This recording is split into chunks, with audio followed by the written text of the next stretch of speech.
घाटनांद्रा येथील मुख्य रस्त्यावर असलेल्या महाराष्ट्र ग्रामीण बँकेची शाखा केवळ बँकेत असलेल्या सायरन वाजल्याने चोरट्यांचा बँक फोडण्याचा प्रयत्न फसलाय। त्यामुळे बँकेवर येणारा मोठा दरोडा वाचलाय।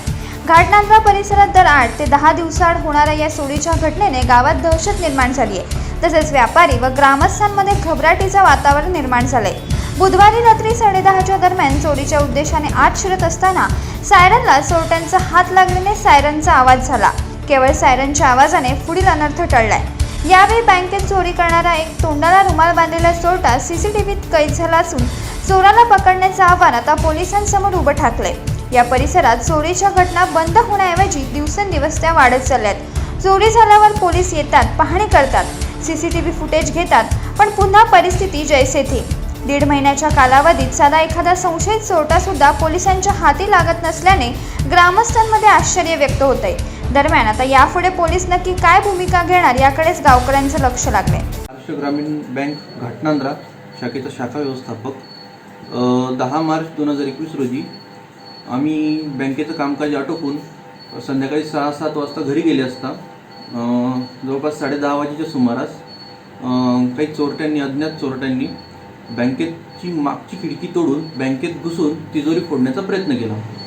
पण तिजोरी फोडत असताना आमच्या बँकेचा सायरन वाजला। आमच्या बँकेचा सायरन वाजल्यामुळे मी बँकेत आलो आणि आमचे जगन नेटके यांना बोलवून घेतलं। आम्ही दोघांनी मिळून बँक उघडली आणि बँक उघडल्यानंतर आमच्याशी लक्षात आलं की तिजोरीच फोडण्याचा प्रयत्न करण्यात आलेला आहे।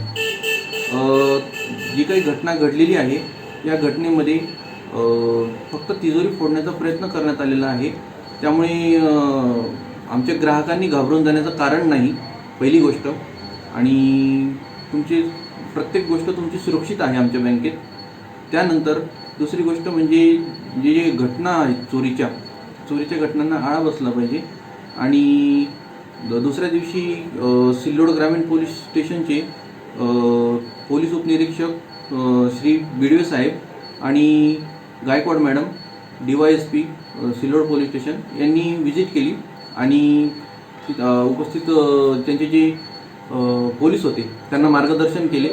आम्ही चव्हाण साहेबांकडे आणि पोलिसांना पूर्णपणे ज्या फुटेज आहेत CCTVच्या ज्यामध्ये चोरटा दिसतो आहे त्या सुपूर्द केलेल्या आहेत आणि पुढील तपास पोलीस करत आहेत। आमच्या पोलिसांना अशी विनंती की त्यांनी लवकरात लवकर चोरट्याचा तपास करण्यात यावा। प्रतिनिधी राम जोशीसह आधार न्यूज घाटनांद्रा। ताज्या घडामोडींसाठी आधार न्यूजला सबस्क्राइब